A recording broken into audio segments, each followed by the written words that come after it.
Boa tarde, rapaziada, como é que vocês estão? Eu estou bem, graças a Deus, espero que vocês estejam bem. Avisando vocês que eu estou no trabalho tentando ganhar uma moeda, meio de avenida. Vai passar moto barulhenta, caminhão, carro com funk, gente falando. Não repare, beleza? Temos notícia do Mengão para passar para vocês aqui, algumas coisas boas aqui. Mas antes, deixe seu like, faça comentário, se inscreva no canal. Dá um apoio aí pra gente e não esqueça de deixar o seu like pro YouTube, recomendar nossos vídeos para outras pessoas, beleza? Rapaziada, é o seguinte, saiu uma pesquisa no Rio de Janeiro, na cidade do Rio de Janeiro, sobre as maiores torcidas do Rio de Janeiro. Nós já sabemos que a do Flamengo é a maior, mas o que impressiona são os números, beleza? Olha lá, vamos aqui começar então com esses números aqui, ó. Torcida do Flamengo no Rio de Janeiro é maior do que as de Botafogo, Fluminense e Vasco somadas. As três juntas não dão a do Flamengo, beleza? Diz pesquisa. Levantamento indica que rubro-negro tem a preferência de 58,9% dos torcedores no estado. No estado, nem do Rio de Janeiro. Vasco está consolidado em segundo lugar. Então, na verdade, 58,9% é quase 59%, né? É, 59%. E o Vasco está consolidado, quer dizer, garantido no segundo lugar. Uma pesquisa realizada pelo Instituto Prefab Futuri confirmou a predominância do Flamengo na preferência dos torcedores do Rio de Janeiro. No levantamento realizado entre 3 e 7 de fevereiro deste ano, 58,9% dos pesquisados responderam espontaneamente torcer pelo rubro-negro. O clube tem mais torcedores do que a soma de Botafogo, Fluminense e Vasco no estado. Quem está em segundo lugar é o Vasco, com 14,5% da preferência. Botafogo e Fluminense têm 7,3% cada. Dessa forma, o tamanho da torcida do Vasco é praticamente igual à da torcida do Flu e Bota. Resumindo aqui, o Flamengo tem 60% e eu somando os três tem 30%. Não é que o Flamengo tem mais torcida só do que eles. O Flamengo tem um dobro. O Flamengo tem um dobro de torcida dos três somados. Os três somados dá 30% e o Flamengo tem quase 60%. O Flamengo tem o dobro. É muita coisa. É um número muito expressivo. Beleza? E vamos lá, ó.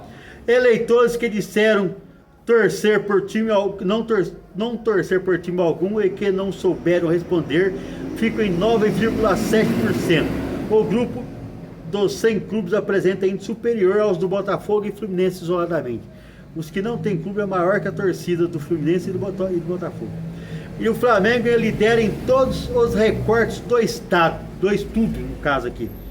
A hegemonia do Flamengo se estende por todos os recortes da pesquisa. Na divisão por sexo, o clube tem 57% da preferência das mulheres, quase 58%, e 60,3% no masculino. Já o Vasco registra 13,9%, quase 14%, no público feminino e 15,2% no masculino, refletindo sua posição como segunda força entre as torcidas do Rio de Janeiro. Mas muito atrás do Flamengo, hein? Em todos os lugares. Ó, e o Fla tem o domínio ainda maior entre os mais jovens. Esse aqui eu já fiz um vídeo falando sobre as torcidas do Flamengo, sobre a pesquisa de torcida do Flamengo em 2024 entre os mais jovens.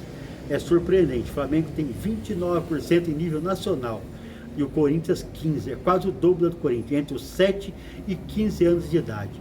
Mas vamos voltar para essa aqui que está de 16, acima de 16 anos. Lá, domínio ainda maior entre os mais jovens. Vamos lá. Um dado muito importante demonstra que o domínio do Flamengo pode vir a ser ainda maior no futuro. No recorte por faixa etária, o clube tem 66,3% dos torcedores entre 16 e 24 anos.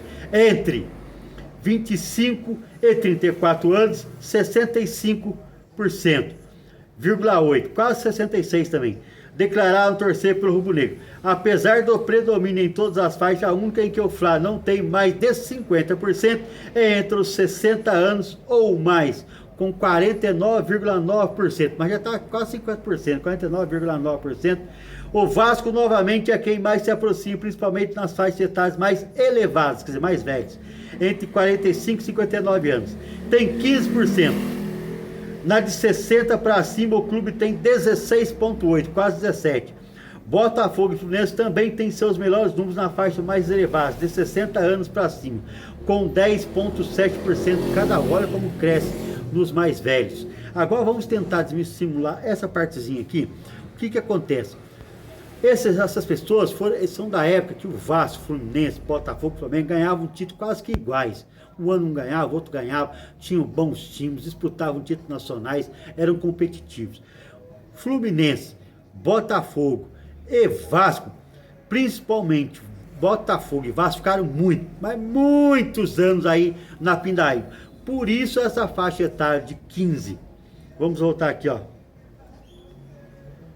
Torcedores 16 a 24 anos, entre 25 e 34, eles estão mas muito atrás do Flamengo.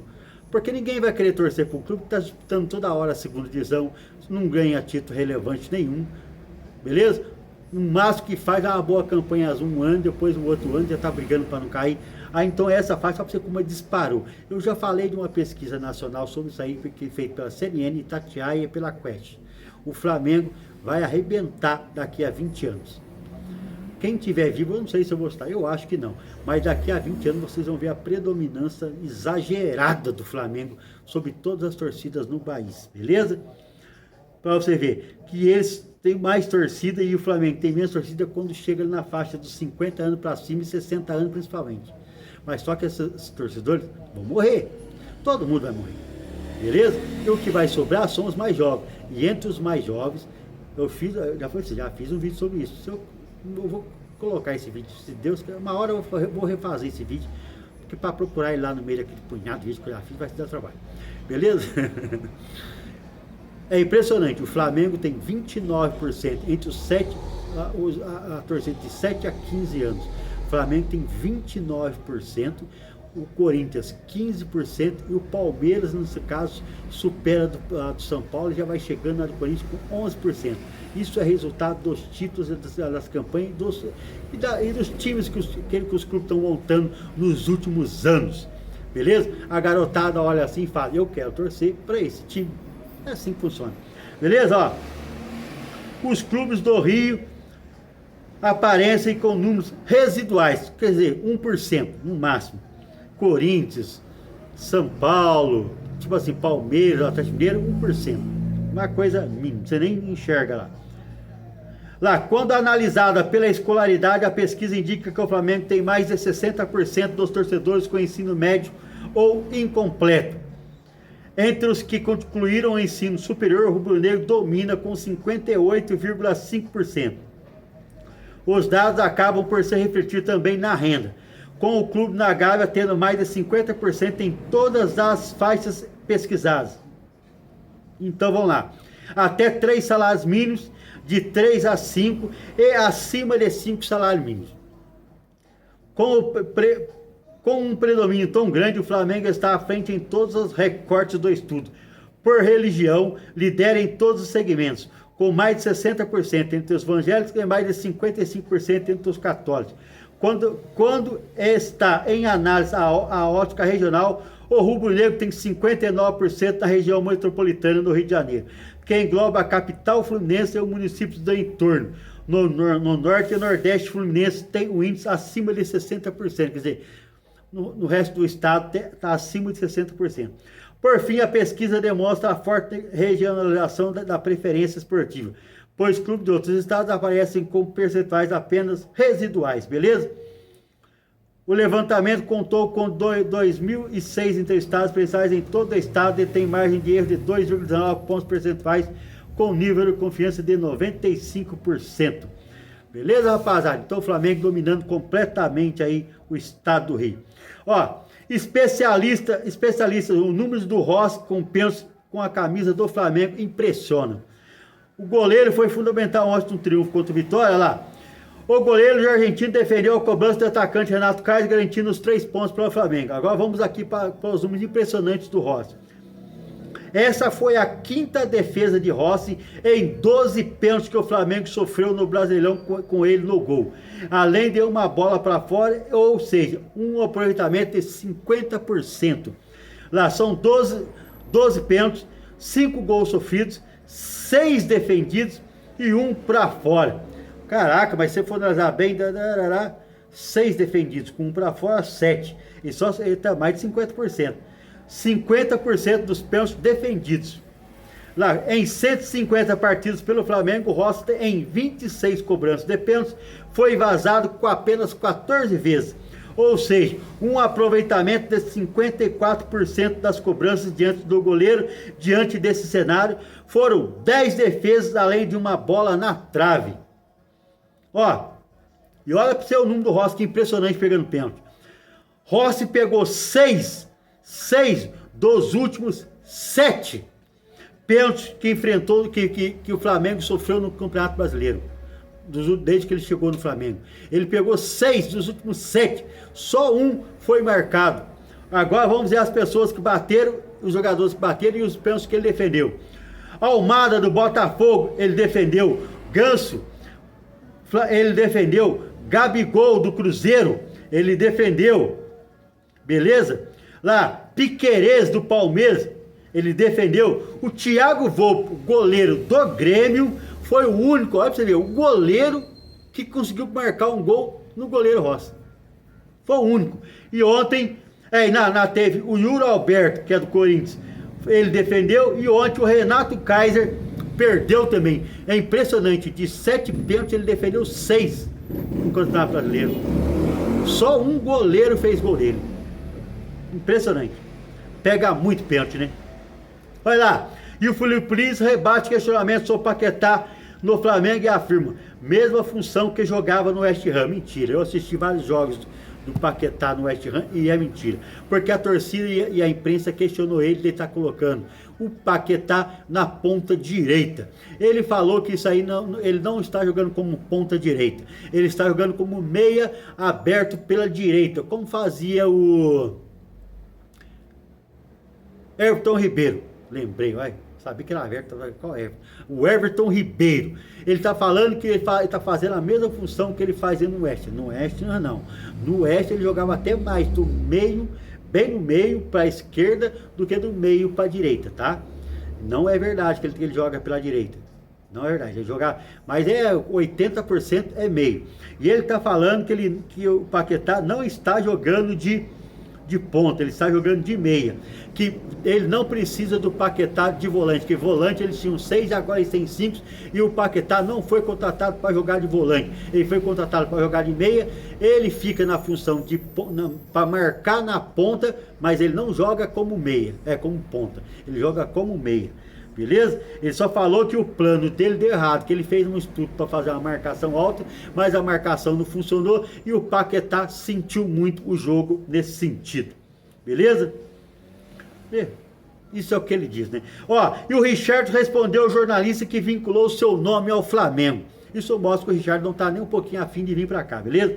O atacante Ricardo, frequentemente especulado do Flamengo, se posicionou sobre a possibilidade de deixar o Tottenham da Inglaterra por meio da sua conta no Instagram. O centroavante repostou um vídeo do jornalista Bruno Andrade e deixou claro que não tem interesse em sair do clube inglês neste momento.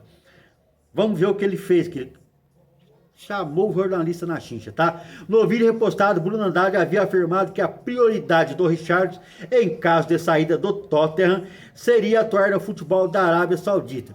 O jornalista também citou que o Flamengo estaria atento à situação do atacante e poderia tentar uma investida. No entanto, a informação foi rebatida pelo próprio jogador, que demonstrou irritação com as constantes especulações. Olha para você ver, especulações. Agora vem a comida de rabo do Richard. Todo mundo está falando, beleza? Esse cara vem há 2 anos soltando notícias falsas dizendo que vou sair do Tottenham. Primeiro você busca as informações corretas para depois soltar na mídia. Deu uma ferrada no cara, hein?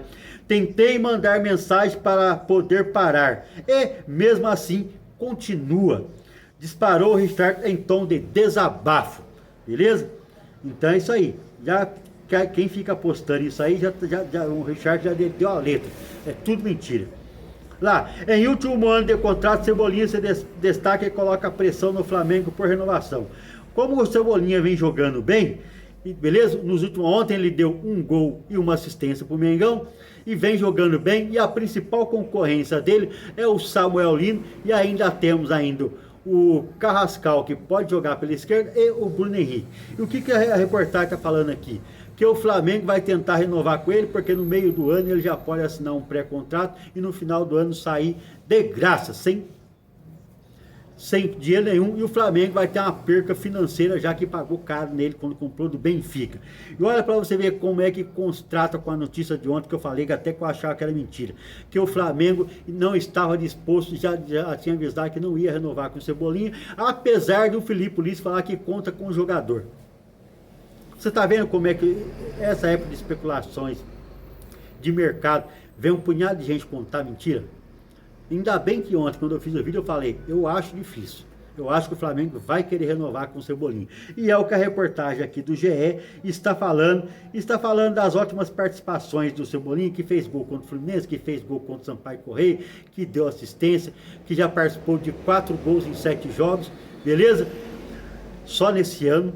E vem sendo peça importante no Flamengo. Aí aqui na Tazan, as boas atuações no início da temporada indica que Cebolinha poderá encontrar o espaço que quer no próprio Flamengo. Um atacante que entrega gols e dribles é algo que o clube buscava desde o ano passado. E o camisa 11 tem mostrado que pode surpreender e corresponder. Surpreender não, corresponder. Beleza?